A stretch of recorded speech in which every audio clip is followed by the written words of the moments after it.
আমার ভাবতে অবাক লাগে আপনারা কেমন পরিবার নিজের মেয়ের একটা অন্ধকার ভবিষ্যৎ দেয়া দিলেন। আপনাদের কি টাকার এতই প্রয়োজন ছিল?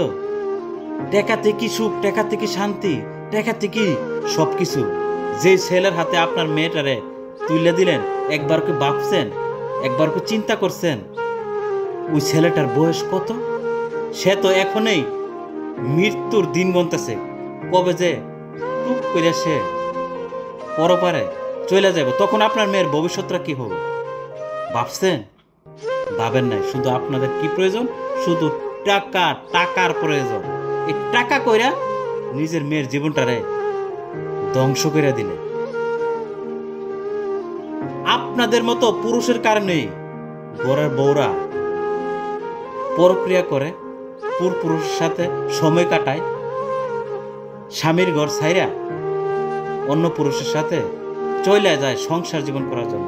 কারণ শুধু একটাই, আপনি যে বিয়ে করলেন এই মায়াটারে, একবার ভাবছেন যে এই মায়াটারে আপনি চালাইতে পারবেন? আপনার তো ইঞ্জিন অলরেডি ড্যামেজ হয়ে গেছে, কাজ করে না। তাহলে আপনার কি টেকা আর চেহারা দেখে দেখে সংসার করব, না আপনার ইঞ্জিন দেখে সেটা সংসার করব? আমি প্রায় দেখি ইউরোপে বসবাসরত বায়েরা, কোটি কোটি টাকার মালিক, ইউরো কামায়, ডলার কামায় দেশে যায়, যায় সেরা 18 বছর 20 বছরের কচি কচি মায়া খুঁজে বিয়া করার জন্য।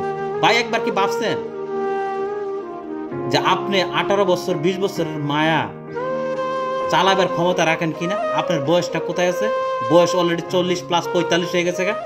ইউরোপে থাকা তো এমনি জীবন ধ্বংস করে রেখেছেন, আবার দেশে এসে একটা মায়া জীবন ধ্বংস করতেছেন। তাদেরকে আমি বলতে চাই, ভাই সময়ের কাজ সময় মতো করেন। যদি না করতে পারেন, 40 প্লাস করে গিয়া দেশে একটা মায়ার জীবন ধ্বংস করেন না।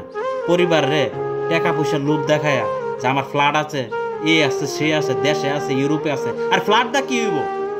রাত্রেবেলা যদি বউর কাছে গেলে ইঞ্জিনে কাজ না করে, তখন তো বউ একটা লাত্তি মারবো, তখন হাড়ের কোনা বৈশা বৈশা ভেবে মুরগির মতন জিম পারতিব আর কান্না করতেব, জীবনে কি ভুল করলাম, কি ভুল করলাম।